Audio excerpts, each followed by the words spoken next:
Parcă da. Calculator.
Dear Mr. President of the Parliament of the Republic of Moldova, dear Mr. Secretary General of the Central European Initiative, Your Excellency, dear Mr. Ambassador, Mr. Deputy President of the Parliament of the Republic of Moldova, dear representatives of the Diplomatic Corps, dear participants, colleagues, and guests.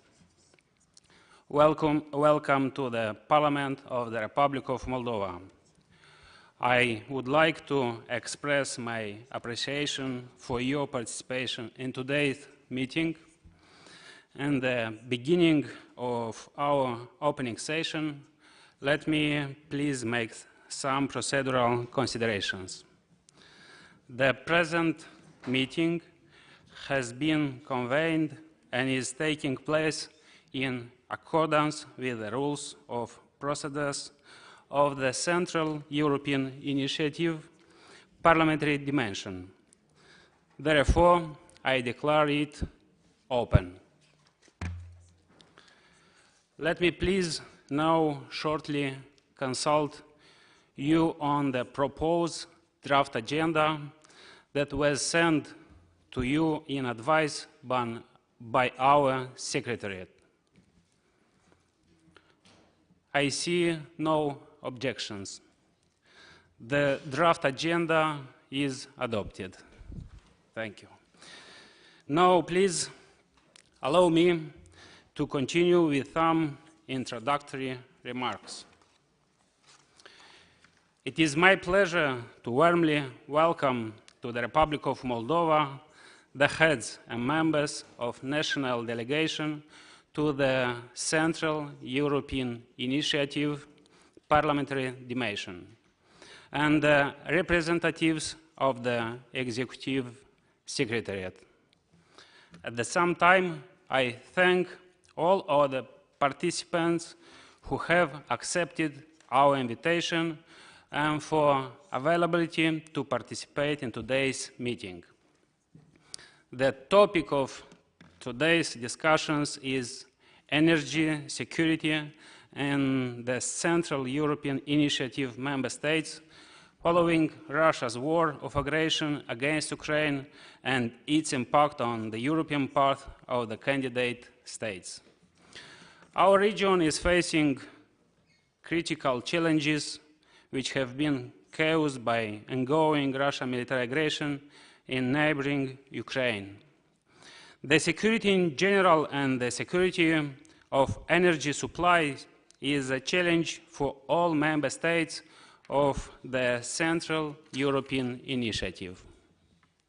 It is important to say that the instrument of regional cooperation, such as Central European Initiative, are helpful in mitigating the impact of the war across the region in order to minimize its effects for our countries and reduce strategic vulnerabilities in different areas like energy, infrastructure, health, and technology. Emphasizing its strong commitment to support candidate countries to move forward on their respective European Union path, the Republic of Moldova stressed the fact that today all non-European Union members of the Central European Initiative enjoy the status of European Union candidate country and recalled the importance to build up on the role of Central European Initiative as a catalyzer on the European integration process.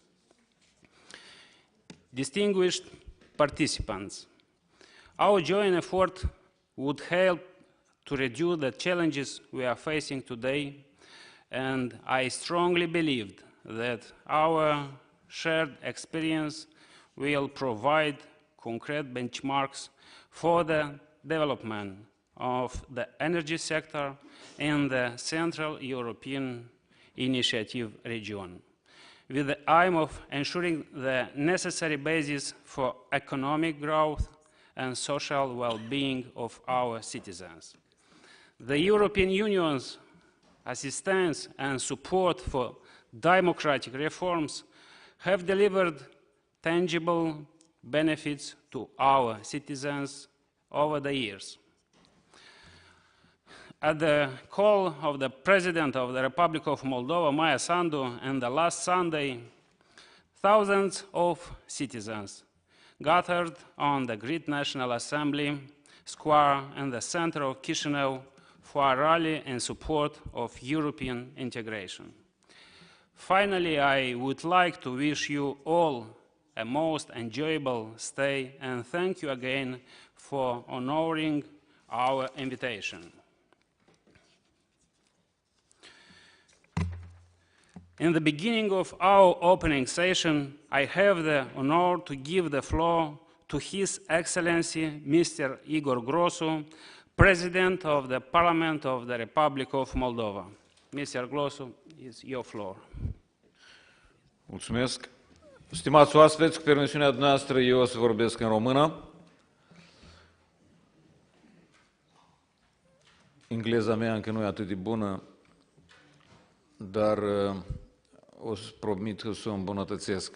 În primul rând vreau să vă salut, să vă spun bun venit în Republica Moldova și suntem onorați să găzduim această reuniune a Comitetului Parlamentar al Dimensiunii Parlamentare a Inițiativei Central Europene la Chișinău. Suntem onorați. Sigur, cum spunea și colegul, noi cu toții trăim o perioadă plină de provocări. Provocarea cea mai mare este invazia barbară a Federației Ruse împotriva prietenilor noștri ucraineni, lucru care a șocat întreaga omenire. Dacă cineva acum un an admitea că putem ajunge într-un astfel de cataclism, cred că spuneam că da, teoretic posibil, practic imposibil, dar iată că din păcate s-a întâmplat. Și asta trebuie să fie iarăși în colecție, probabil învățată, neînvățată în istoria omenirii, când regimuri autoritare, dictatoriale, în care viața umană nu are nicio valoare, nu are niciun preț, pot declanșa astfel de cataclisme. Am fost cu toții, suntem și vom fi alături de prietenii noștri și vom face fiecare ce poate mai bine pentru a-i ajuta, pentru că ei plătesc prețul cel mai mare al libertății lor, dar și al libertății și păcii noastre. Tema reuniunii este foarte importantă pentru noi toți. Securitatea energetică a devenit o temă actuală în contextul acestei invazii și barbarii declanșate de Federația Rusă, de regimul lui Putin.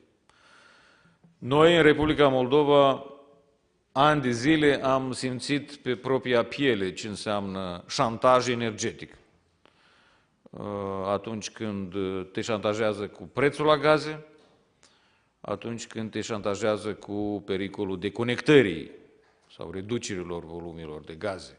Chiar dacă ai un contract cu acte în regulă, chiar dacă plătești factura la zi. Ce înseamnă șantaj atunci când statul vecin este bombardat și riști să cadă tot sistemul electric? Noi știm ce înseamnă lucrul ăsta. Iată de ce securitatea energetică a devenit un element omniprezent pe agenda țărilor Uniunii Europene, dar și pentru proximitatea Uniunii Europene.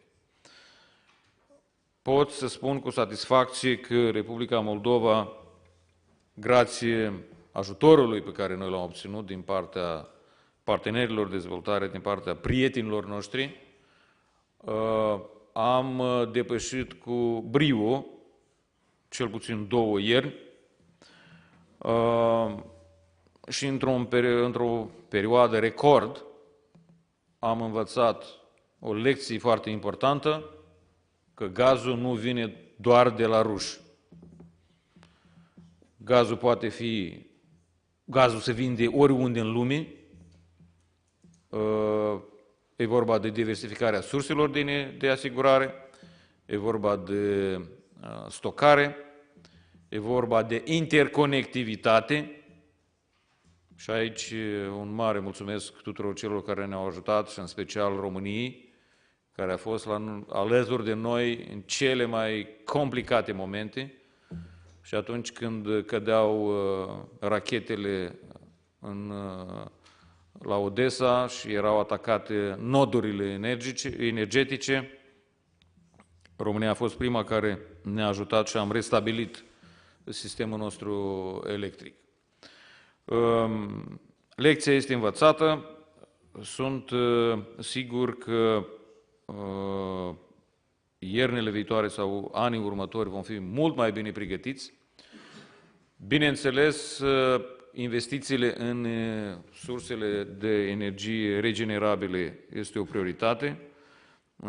Peste tot se discută acest lucru, țările membre ale Uniunii Europene, țările din proximitate și-au setat obiective ambițioase de mărire a capacităților de producere a energiei, că vorbim de eoliane, că vorbim de energie solară, că vorbim de alt tip de energie. Deci, astea sunt prioritățile noastre. Noi o să investim ca țară și dorim foarte mult să învățăm din experiența noastră. Conservarea sau eficientizarea energetică, în special a clădirilor publice, care sunt consumatoare, cele mai mari consumatoare de energie, este la fel o prioritate. Eu vreau să vă urez mult succes, să aveți parte de aceste zile, să le folosiți plenar pentru a identifica soluții, a veni cu recomandări și a consolida securitatea noastră energetică. Noi, Republica Moldova, avem planuri ambițioase, planuri mari. Cum spunea colegul meu, după evenimentul de duminică din Piața Mare a Adunării Naționale, suntem cu bateriile încărcate 100%, un entuziasm la nivel de țară, la nivel de societate enorm. Ne-am demonstrat nouă, dar și întregii lumi, suntem europeni nu doar cu vorba, dar și cu fapta. Noi ne dorim și o să realizăm obiectivul nostru neapărat, cu ajutorul dumneavoastră, bineînțeles, să devenim parte a familiei europene, a unui spațiu al păcii, al stabilității, al respectului față de om și drepturile omului. Asta ne dorim și asta dorim tuturor, vă doresc tuturor dumneavoastră, prietenilor noștri. Încă o dată bine ați venit și vă doresc mult succes în cadrul acestui eveniment frumos. Vă mulțumesc!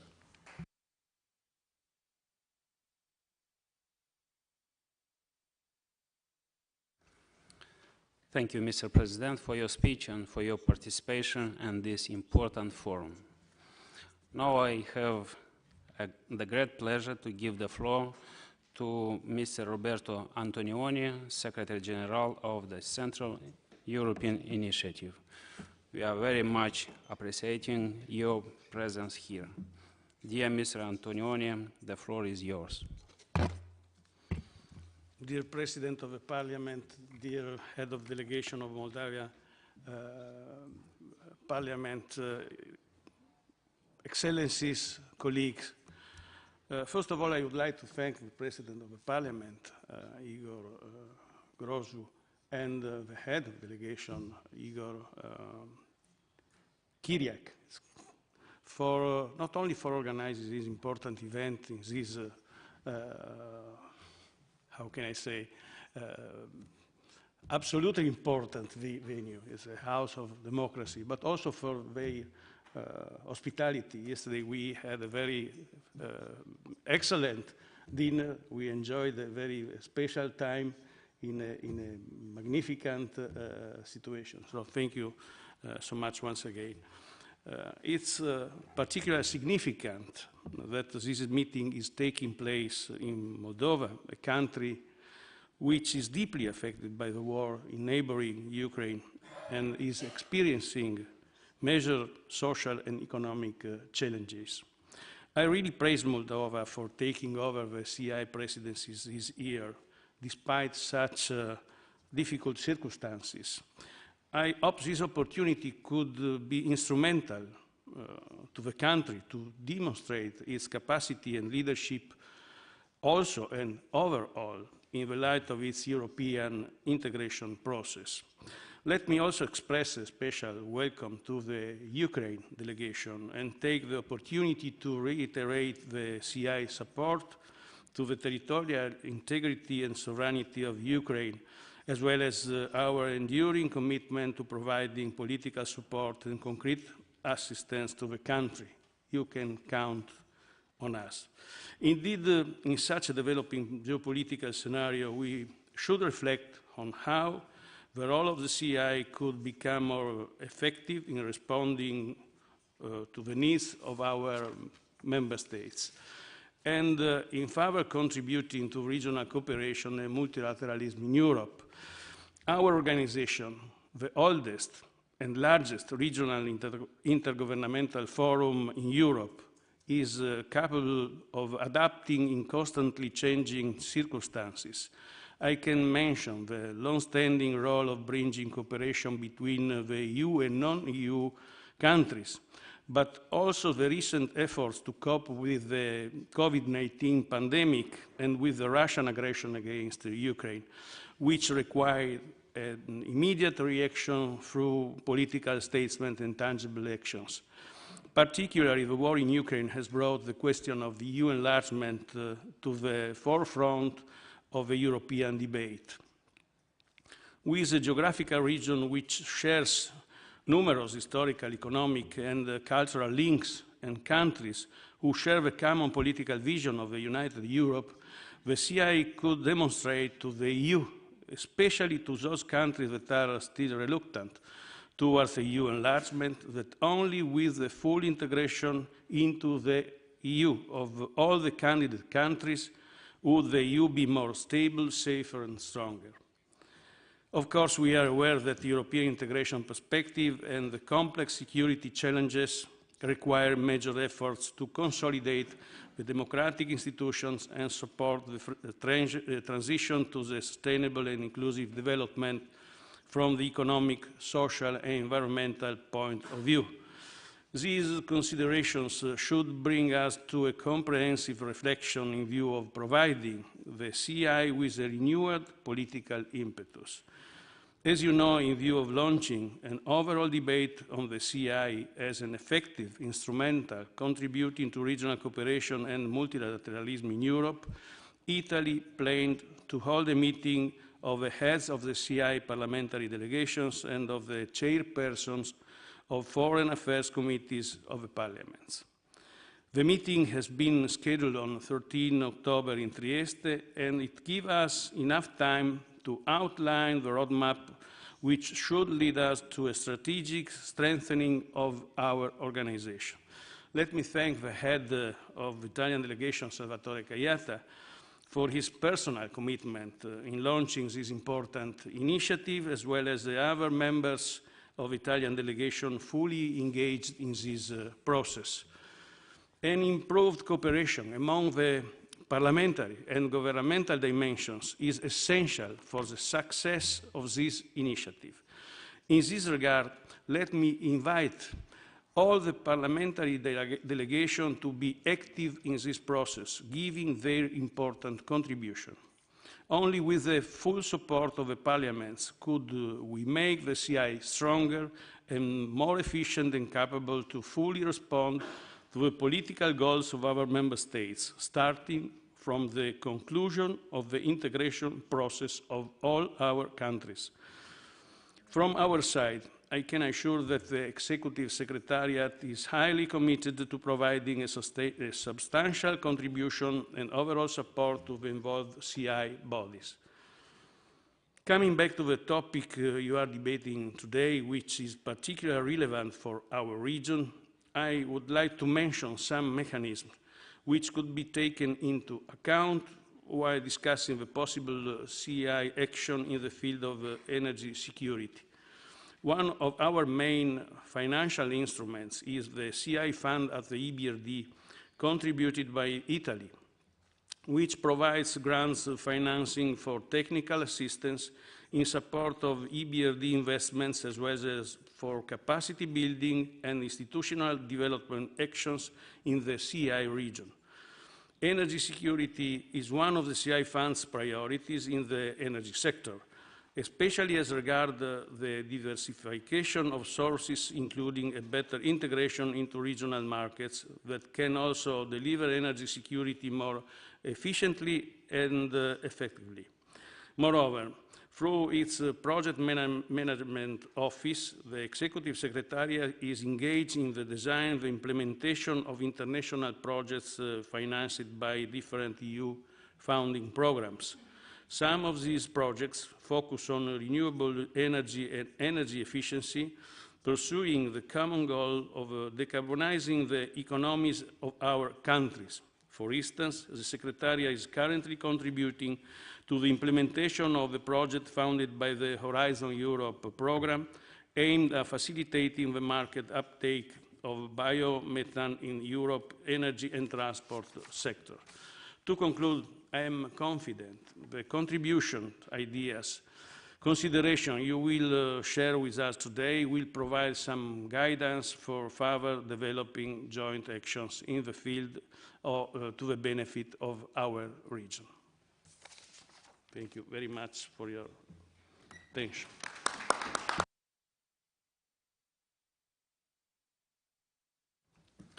Thank you, Mr. Antonioni, Secretary General.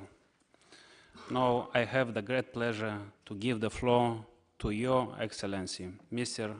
Yanis Mazeiks, European Union Ambassador to the Republic of Moldova.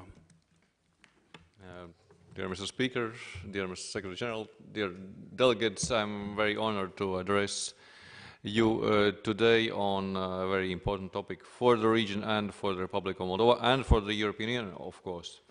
If we had had this meeting 2 years ago and I would have to address this situation, I would draw a rather cautious picture about the possibilities of Moldova implementing the changes necessary for integrating with the European Union, because for years and years, in fact for decades, Moldova had been completely dependent on Russia when it came to gas directly and when it came to electricity indirectly. And now, 2 years later, when I am asked about how would I evaluate the last year and a half since this pro-reformist, pro-European government has come to power, and of course also the Parliament, I say that the biggest change we have seen in the Republic of Moldova is in the field of energy. Because from a complete dependence on Russia, Moldova has now reached a level of independence. I mean, it's still using Russian energy sources, but it has also proved that in a time of crisis, and we have encountered these crises together in the past fall as well, it can manage to address these challenges successfully. So what has contributed to this success? From my perspective, it comes down to 3 different aspects. The first one was the Moldovan determination, because going from this very beaten path of having politically negotiated prices with Russia against some political conditions was difficult. It meant huge sacrifices for the population. It meant 7-fold increase in the gas bills and also several-fold increase in the electricity bills, because basically that was the moment when Moldova needed to pay the market price, and even more so it was paying higher prices than they could have paid if this had been done with more preparation, because it meant that they were buying these energy sources on very short-term contracts, which are always more expensive. But it was clear for the Moldovans why this price is being paid and what is the purpose in it. The second element that helped this situation change was the EU support. When Gazprom announced 2 days before the end of the contract in 2021 that it will not prolong the contract along similar conditions, the European Union flew in its first expert in the energy area in 24 hours. And in roughly 2 hours and with EU expertise, Moldova got a new contract with Gazprom, which wasn't perfect, but it managed to get through the winter and then work on its resilience. And resilience is, I think, the key word here, because for the European Union it wasn't about one-time involvement. It was about building the capacities of Moldovan institutions, about their capacities to buy gas elsewhere, because that hadn't been the need in the past. The capacities to transport that gas, the interconnections with the European Union for electricity networks, the legislative framework, so the list could go on and on. And this we could see that many factors have contributed to this success. First, indeed, the gas interconnection with Romania that Mr. Speaker already mentioned, which has been operational since October 21. Then the interconnections with NSOE network, And most recently, the successful participation of Republica of Moldova in the joint procurement of gas through the EU energy platform, which is a platform for joint procurements for EU member states, but also for interested countries like Republic of Moldova. And also very significantly in this situation when the bills for the energy were increasing dramatically, I think what was also very important was the support provided by the government for the consumers, but this meaning compensations for the gas and electricity bills, but this support was also largely made possible with the support from the EU and its member states. So I think that if we haven't seen this outcry, the political fallout from these high prices, I think this is joint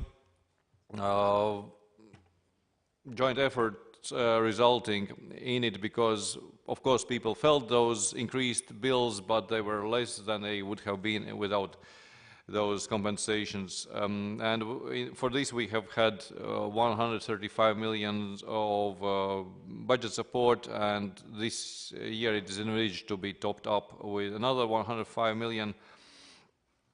And then another very important area for the European Union is energy efficiency, because many buildings in the Republic of Moldova have been built without any consideration for energy efficiency because gas was so cheap.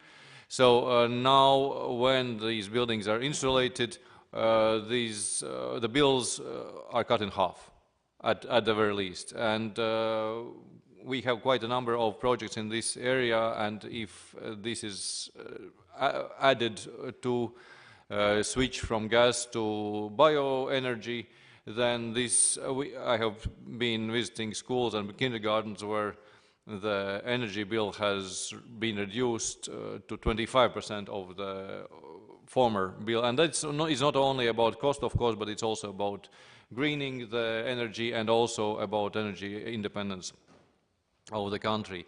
And therefore it is very important that there is now the revision of the renewable energy law that has been developed by the Energy Community Secretariat, that it is being debated, which would transpose the relevant EU directive and would allow for tendering of big investments in renewables. Speaking of renewables, of course, we're very glad to see the very ambitious goals of the Moldovan leadership to have renewables as 30% of the energy mix by 2025, which is starting from a very low base in just a couple of years ago. And the third element which I would like to mention why this has changed is the Russian attempts to hamper Moldova's pro-European cause, because in the field of energy it has clearly failed, because we are indeed in this new situation when Moldova has managed to do things very much differently from what has happened in the past 30 years. So to sum up, I'm reminded of one of the stories of Aesop, who was creating the fables many thousands of years ago. And he was visiting one small kingdom, somewhere in Greece, and there the King Croesus had approached them asking for taxes and asking for advice. Well, and basically the Samoans were asking for advice, what should they do, should they pay the taxes and submit to Croesus or not? And instead of giving advice, he told the story about two roads, road to slavery and road to freedom. That the road to slavery was initially quite beautiful and with water everywhere and fruit growing, but then it was getting steeper and steeper and ended in a cliff, whereas the road of freedom in the beginning was very thorny. It was a narrow path, but then it got more nicer, it got the water, it got the fruit. So I wish Moldova good luck on that road.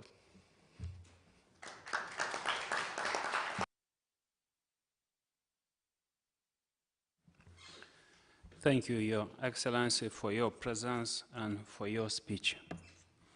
Now I have the great pleasure to give the floor to Mr. Mikhail Popshoy, Deputy President of the Parliament of the Republic of Moldova. Mr. Popshoy, the floor is yours.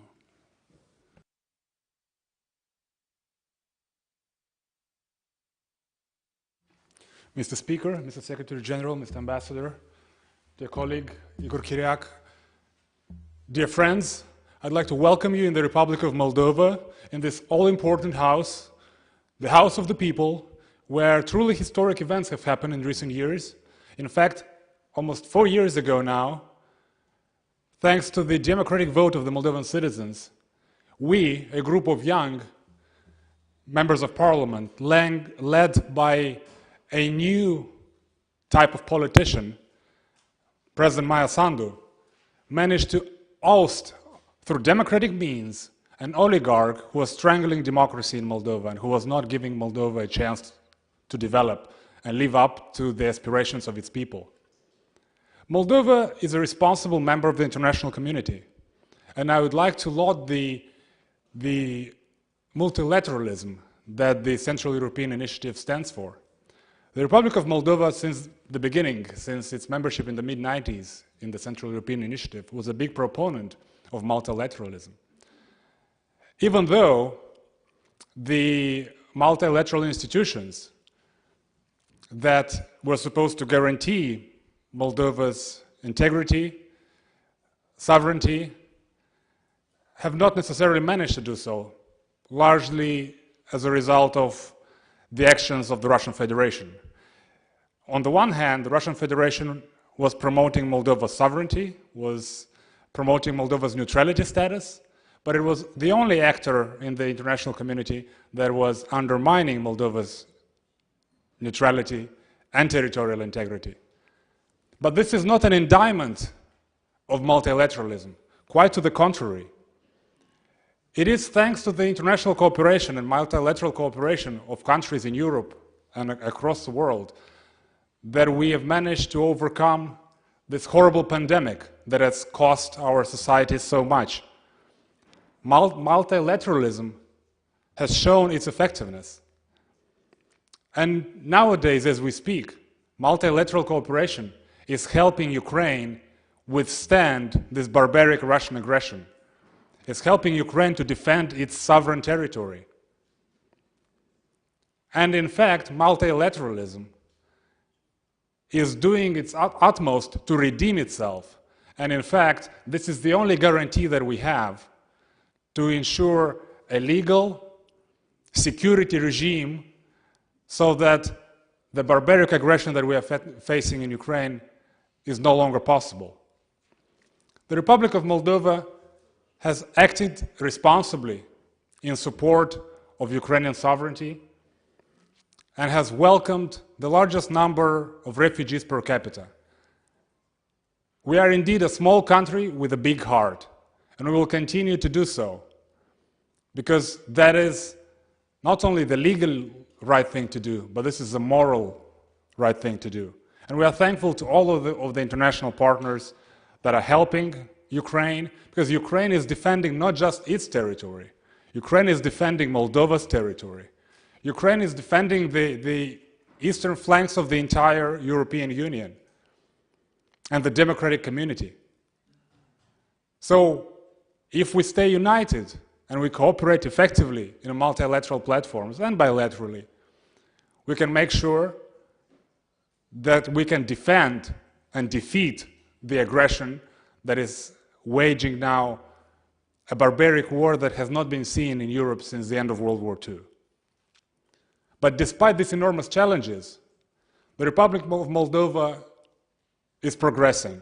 It's living up to the aspirations of its citizens that have been voiced loud and clear, including in this Sunday's national rally, just as it was in the previous parliamentary election, when the absolute majority of Moldovan citizens have given a strong mandate, a pro-democracy mandate, a pro-European integration mandate, a pro-human rights mandate, an anti-corruption mandate to the Party of Action and Solidarity. And we are doing everything we can to live up to this generous support of our citizens. And thanks to the international community, we are making progress. It has been mentioned already, the progress that we are achieving in energy security. But Moldova is also a leader in women representation in politics, is a leader in progress in human rights, it's a leader in progress in media freedom. And we are doing that because we want to live up to the aspirations of our citizens. And if that helps us to advance on our European ambition, we'd only be happy. It's really important for us this year to start negotiations with the European Union, because that would anchor us on the European and democratic path and would allow us to turn the page on this troubled history that we have in our region. So I'd like to thank you for your commitment to multilateralism. I'd like to thank you for your commitment to peace and stability in Eastern and Southern Europe. And I'd like to thank you for being here in the Republic of Moldova and showing your kind support for the democratic and European aspirations of its citizens. Thank you.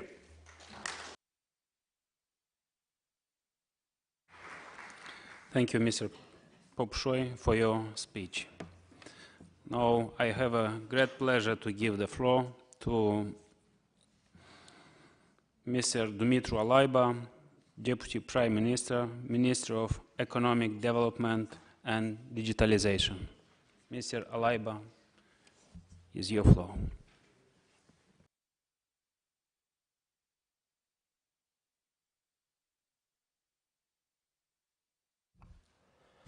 Mr. Speaker, Mr. Secretary General, Mr. Ambassador, dear colleagues, it's my pleasure to greet you here and welcome to Moldova. I hope you also enjoy your stay, and I hope you get to know better our lovely country. Our country that is changing fast, and our country that is moving in one direction with decisive steps. And when I say changing fast, I really mean it, because this is what we did if speak about today's topic especially. Only 2 years ago, Moldova was 100% dependent on Russian gas.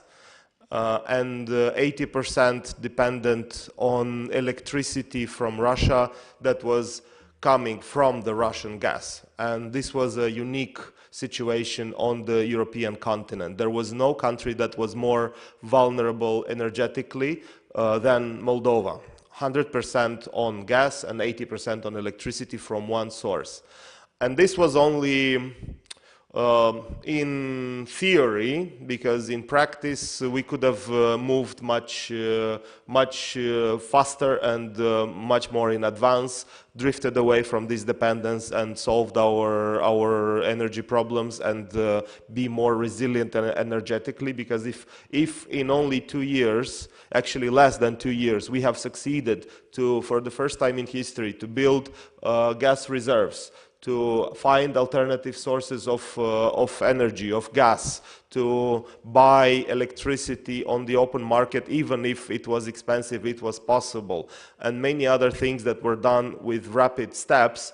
It only tells me, and it should tell the entire country, that it could have been done way before us. It could have been done in the 90s, in the 2000s, or in the 2010s. The Moldova's dependency was not condemnation. Moldova's dependence was a decision, a deliberate choice of the previous governments that we had in place. And I am happy to say that we are not stopping here. We are advancing in also interconnecting with Romania. We are on electricity. We are working on promoting renewables, which are taking up only a few percentages from our energy mix. Last information is about 3% of the energy consumed in Moldova is from renewable energy, and there are European countries that are way past even 100% at certain times of the year. That means there is huge potential there for Moldova too. And I'll just tell you one number why it is important for the economy. Of course, if speak about the economy, then energy resilience is at at the beginning and at the end of each discussion, because as you remember, when Russia decided to take last year, in the beginning of the winter, when Russia decided to take a very pervert military strategy to bomb Ukraine's energy infrastructure, it has also affected Moldova. And as you know, being interconnected energetically and interdependent with Ukraine, this has affected us. So just one blackout on the 13th of December, if I'm not mistaken, it made news all over Europe. One blackout that lasted on average 4 hours throughout the country has cost this economy 0.04% of the GDP, and this is a very 0.07. I'm sorry, and this is a very modest estimate that we did. Because the numbers we could have estimated a bit more, a bit higher, but we decided to be very reserved. So these are real numbers, these are real costs, and this is real economic damage that can be caused by only half a day of factory stalling, of manufacturing not working, of entrepreneurs not meeting their deadlines on their commitments, on shops not working, and on the transport infrastructure stalling, and so on. That is why we will not stop, and that is why we will advance further in resolving our energy independence and our energy resilience in order to support the economy. Moldova, as I said, can and should grow much faster. We cannot afford to grow by 2-3% per year. We should aim at a much more accelerated growth, and that means accessible energy, that means cheap energy, and moreover, most importantly, it means a stable source of energies. We should not risk on depending on Russia. That is, our entrepreneurs long time ago, 20 years ago, understood and realized that Russia cannot be a predictable partner with the first embargo that we had way back in 2006. Since then, we had about 6 embargoes on different products, and this was every time the government in Chisinau decided to make a choice that was not favored by Moscow. So this is what our economy has realized, and our entrepreneurs have realized long time ago that Russia is not a stable partner. That is why only 15 years ago, just to compare and just to show you, to prove you how fast this country can change. If only 15 years ago we were trading 70% with Russia and CIS, 15 years later, and that is not much for a country, our trade is 60% with European Union, and that, not counting the US, Canada, Norway, the United Kingdom, and other countries in the West. So only in 15 years, our country our economy has suffered a tectonic transformation, a massive shift, and that is just a story that I like telling myself, how quick a country can adapt, a country like Moldova, and how quick we can move when there is real chance of advancing. So when there is concrete determination. So, having said that, I wish you a good stay in Moldova, and thank you for inviting me.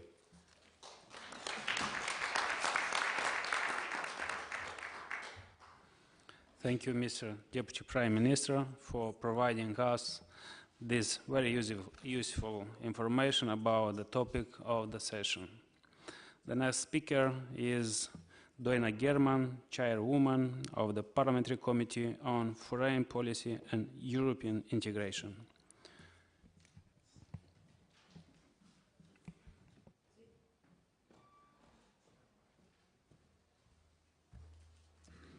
Thank you, Igor, Mr. Speaker, Mr. Secretary General, Your Excellency, colleagues and dear friends. I'm very glad and honored to greet you today in Chisinau Actually, we've met with some of you last week in Stockholm. I greet the Italian delegation, and we are deeply grateful for your support, for mentioning Republic of Moldova in your plenary speeches, and for voting for a resolution supporting Moldova and Ukraine. And I have here the resolution of plenary COSAC of 14-16 May 2023, and allow me to share with you the amendment which was unanimously voted in the plenary COSAC. It is priceless for us, knowing that Republic of Moldova is not alone in this complicated period for us and for Ukraine as well. So COSAC calls on the EU and its member states to continue to provide political, financial, technical, military, and humanitarian assistance to Ukraine, while respecting the specific character of the security and defense policy of certain member states. COSAC acknowledges the continuous security threats in the Black Sea region and helps strengthening societal resilience in the Republic of Moldova. I want to mention that this amendment was proposed by our Romanian friends and neighbors and was supported and voted unanimously by the plenary COSAC. Dear friends, 2023 is a crucial year for our country, for Republic of Moldova. Still, the past year has been incredibly challenging for all of us due to Russia's ruthless invasion of Ukraine. The war has resurfaced in our region as well. Moldova hosts today almost 100,000 refugees, and most of them are women, mothers, and children who had to flee their homes and leave their loved ones behind, fighting for Ukraine's right to exist as a country, for our peace and stability in the region and in the whole Europe. The European security architecture will undergo big changes in the near future, and Ukraine will be at the core of these changes. Ukraine is currently playing a pivotal role in ensuring our own security too. We cannot and should not forget the sacrifices and suffering of our Ukrainian neighbors to defend not only their country, but Moldova as well. Moldova has stood from day one by our Ukrainian friends and neighbors. And in this unjust war, we will continue, and you have our promise to offer all our possible support to our neighbors until Ukraine will win. Unfortunately, this war has led to significant security challenges and has provoked multiple and unparalleled crises for us too, in the humanitarian, social, economic, and energy sectors. Moldova today is, in fact, Ukraine's most vulnerable neighbor. This war has unleashed a global energy crisis that the world has not seen before. We are deeply concerned about the Russian attacks on civilian vital energy infrastructure. Russia's deliberate attacks on Ukraine's energy infrastructure during the winter months were cruel and inhuman actions, leaving thousands without heating or electricity. Despite all this, in the past year, Moldova has successfully diversified the sources of gas and electricity, as was mentioned before, through the interconnections with Romania, and we are deeply grateful to Romania for this and to the European Union. With this invaluable support of our friends and partners, we have been able to provide financial assistance to low-income individuals to help them cover their gas, heating, and energy bills during the winter months. And this actually marks a historic milestone for our nation, as we are no longer reliant on a single supplier, namely Gazprom or Russian Federation. And it is for the first time in our history that the right bank of River Nistru does not use Russian gas at all. We will continue to diversify, to strengthen our energy resilience, and to invest more in renewables. Still, over the past years, Russia has been engaged in what is known as hybrid warfare. It is evident that Kremlin is already waging a hybrid war in our country, using tactics such as propaganda, disinformation, manipulation of public opinion, false bomb alerts, and cyber attacks. Dealing with this problem on our own is a daunting task. It is necessary for unified strategies to be adopted in combating disinformation and pro-war propaganda. And it is crucial to collaborate in addressing those social media platforms that do not comply with the Republic of Moldova's request regarding to spread of pro-war propaganda and Russian disinformation. Amidst all these challenges, we are still optimistically looking ahead, and we are hopeful about our future European prospects. We have become a candidate state for EU membership last June, while we were managing in parallel humanitarian, economic, energy crisis that hit us hard. In this past year, we have shown that we can cope with extremely serious crisis situations, that we can stand in solidarity with each other and with those fleeing from bombings and terror, and that we are united in our desire to maintain the international rules-based order. Dear friends, despite the challenges, there is hope. Let us continue to work together to fortify our chances for renewed peace and democracy for our region, for the whole Europe, and for the world, with unity and determination, as we do now. I strongly believe that we can overcome all the challenges and build a more secure, a more prosperous future for us, for our children, and for our next generations. Thank you, and once again, welcome to Chișinău. We are really glad to have such important European guests here in Moldova. Thank you.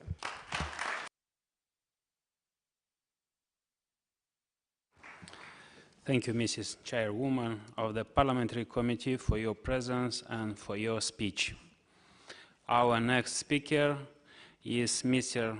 Vladimir Cook, State Secretary, Ministry of Foreign Affairs and European Integration. Mr. Vladimir Cook, the floor is yours.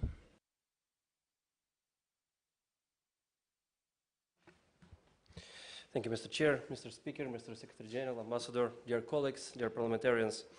On behalf of the Foreign Ministry, I'm very glad to also welcome you, and on behalf of the Deputy Prime Minister, Nicu Popescu, to welcome you in Chișinău, to visiting Moldova, visiting our city, our country, and engage in these extremely important discussions in that particular challenging period. I'm on the executive part of the CEI. We are also very glad that parliamentary dimension of the Central European Initiative is getting traction, is active, is dynamic, and discussing extremely important topics for all of our countries. And I would like to especially thank our Parliament for organizing and hosting this event. I think we all agree that our region continues to go through a very complicated transformation process, which started during the pandemic. continuing through the economic downturn, and now, particularly now, during the barbaric war unleashed by Russia against Ukraine. This is a major challenge for the region, for the countries, for the organization, and I think we are all very much focused on dealing with that. And that is why Moldovan presidency of the CI is focused very much on dealing with the consequences from the past of pandemic and of the challenges of today. And I think that is why we're also united in dealing with the core response to all of these systemic challenges. And we believe this core response is European integration in general and European accession process in particular. This is something which unites all of us because all of countries represented here either in EU or on its path towards the EU. And we are very glad to bring this core element of the CI mandate in the center of our mandate during our presidency. We are also, in that sense, I would like to state that it's very important work being done in our capitals on European integration and in Brussels in particular. On behalf of the Foreign Ministry, I would like to wish a lot of success to North Macedonia and Albania. They already had your first intergovernmental conferences. You're very much involved already conducting the screening processes. We're also wishing good luck to Bosnia and Herzegovina in their next steps after getting the candidate status, and of course to Serbia and Montenegro in pursuing further their negotiations. So I think the fact that the whole Western Balkans region moves towards the EU, Eastern Europe or that part of the Europe is also moving towards the EU, so we should help each other, work together with countries in the EU and Central Europe and with institutions in Brussels, and support each other in this extremely, and I would say, existential processes for our countries. Let me say just a few words about the topic of today. I believe, again, the main lesson from the pandemic, which is very valid for energy security also, is that these are the type of challenges which cannot be overcome by any country on its own, unless you have very rich energy resources. But even then, you would probably need to find countries to sell, where to sell your energy resources. But all of our countries really are need of support each other in dealing with the energy security. So therefore, security of supply, and I would add here at affordable price for all of us, but also accelerating the transition to clean energy. These are two center topics for the whatever energy is related: security of supplies, energy security, and modernization, movement towards the clean energy. I think these are the topics which will define the whole energy industries for years ahead. I would say any crisis makes things to move faster and sometimes find inventive solutions. We are very glad to acknowledge there were important geopolitical changes which has happened in the energy area recently. Let's say speeded up by the crisis we're facing in the region, and this is, for example, the operationalization of the reverse flow through the Trans-Balkanic pipeline, the one which in Moldova has been also already contributing to transit of certain amounts of energy resources through this pipeline. The launch of Bulgaria-Greece interconnector, also a very important element which will help to transport more energy from the south to the Central Europe, eventually to the north, to Ukraine, to Moldova. The agreement between Romania and Azerbaijan for 1 billion cubic meter of gas, this is also very important also for Moldova. So there are many developments taking place. Some of them have already happened, others are being in preparation. And I think all of our countries and Foreign Ministry, for example, have been involved extremely actively in energy diplomacy. With the one, we had COVID diplomacy or vaccine diplomacy 2 years ago. Now we are all really busy with the energy diplomacy. And for Moldova, I'm glad that next speaker will be from the Ministry of Energy. We've even created a separate entity, the Ministry of Energy, recently recreated as a separate ministry, which shows how much importance we give to this topic. On clean energy, I would also mention that we have also exactly very ambitious goals. Ambassador mentioned 30% to 2025. I think it was 30% of renewables to 2030. We can, I think, okay, so they will become in the meantime more ambitious as we declared in the past. So, okay, this is extremely important endeavor for energy and for environment people to work together, and with the help of the EU, of course. So we will be, of course, working on that. Also working on the energy efficiency, reducing consumption, developing the potential of renewables in the region. So these are I think, at the core of our preparing a big strategy on energy for the Republic of Moldova. So I hope, and I'm fully trustful that you, Secretary General, mentioned as the contribution of the CI Secretariat and General SCI as organization to foster the energy efficiency could be one of the important contributions. Maybe small but important, because that's how CI finds its niche to be useful and proactive in this process. I'm sure that all the countries during this today debates will present their own stories, because each country has its own story on energy and its solutions, maybe its problems, but also a way for solutions. I think we all would be very much interested to hear them, learn from each other, and eventually implement in our own policies. And maybe you will hear some stories from our participants. Thank you very much. I wish you, on behalf of the Foreign Ministry, a very successful day.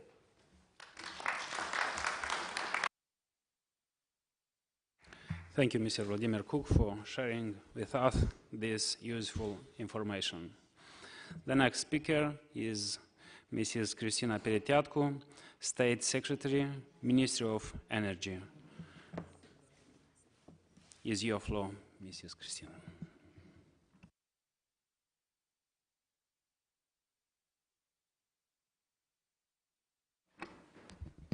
Ladies and gentlemen, Excellencies, it is my pleasure to greet you in Chisinau and share our experience related to energy security handling during the Russia's war in Ukraine. I must stress that the resistance of the Ukrainian people and the unprecedented support from external partners, not only financial, but first of all political, helped us mitigate the rise in prices and to use the energy crisis as an opportunity to reform and develop the energy sector. During 30 years, we knew that the only possible source of gas is Gazprom, and I want to highlight what everybody already said, that we survived the last winter without no cubic meter from Russian gas on the right bank. In October 2021, we started buying gas from international markets to balance the systems, and we were helped by European consultants who came to Moldova in our companies that had no such experience. The state-owned company Energocom used the Yashungain interconnector for the first time, as well as the Bulgaria-Greece interconnector, and it used the Trans-Balkan route in reverse mode and was the first company to use it. In a year and a half, from a country that did not know how to live without Gazprom and Russia, we are now a country that has gas stocks, has the flexibility to buy gas from what is called the North-South corridor from Greece, Bulgaria, and Energocom is the only company that has the experience of transporting gas from Greece to the underground storage in Ukraine, which is a huge opportunity for the energy security in the region. We are also proud to say that for the first time, Moldova is not only asking for help, but is thinking and offering contribution to regional security. We have this experience of bringing gas on the north-south route to use the deposits in Ukraine. And Moldova will continue working on gas purchases for strategic purposes and gas storage ahead of the next heating season, and will use EU energy platform to buy gas and be prepared for the next winter. From February 24 last year, Ukraine and Moldova disconnected from the Russia-Belarus electric network to operate synchronously on ETSOE. It was initially only a winter test, with other tests planned, but Russia's invasion in Ukraine led to permanent disconnection with the Russia-Belarus network, and a process that usually takes many years was completed in only 3 weeks. The fact that Ukraine has survived despite the heavy bombing of the energy infrastructure is due to the synchronization with ETSOE. The decision to make this step saved not only lives, but time for our countries, and our system has become much more stable. In addition, the dynamics in the Transnistrian settlement also changed, because the most influential tool used by Russia to control the Republic of Moldova in over 30 years was the energy sector, through gas and electricity. Our goal on the way to join the EU in the energy field is to accelerate decarbonization. We have set ourselves an ambitious goal, carbon neutrality by 2050. Maybe we'll manage by 2030. Our number one priority is the energy efficiency of building, and unfortunately today, because we have a Soviet legacy of civil engineering, our buildings consume more than 50% of energy consumption. And we are working on the concept of a mechanism that would be used by the Energy Efficiency Agency for the energy efficiency of public buildings, but also on the creation of a residential fund in order to be able to offer subsidies. These mechanisms are discussed today in Brussels, where my colleagues from the Ministry and Parliament of the Republic of Moldova participate in the high-level EU-Moldova energy dialogue. Priority number 2 for our ministry is the transport sector, the second largest consumer with 35% of the energy balance that will also contribute to the emissions reduction. We are looking at several possible solutions. Among them on long term is hydrogen, and on a shorter term is electrification of transport. Our third priority is to integrate as much renewable energy as possible into the grid. We believe that the electrification of transport will allow us to increase energy consumption at night and integrate as much renewable energy as possible. We can also store energy produced in excess. On the legislative field, we are working on the full implementation of Energy Community Acquis as a key priority, in particular the full transposition and implementation of the Clean Energy Package and Energy Community Electricity and Gas Markets Action Plans. We will continue to work on new power generation capacities and strengthen interconnections to meet demand and contribute to the integration of the Moldovan's electricity market into the EU internal electricity market. Someone said that a smooth sea never builds a skilled sailor, and I think that the Republic of Moldova is a proof to that. Thank you very much.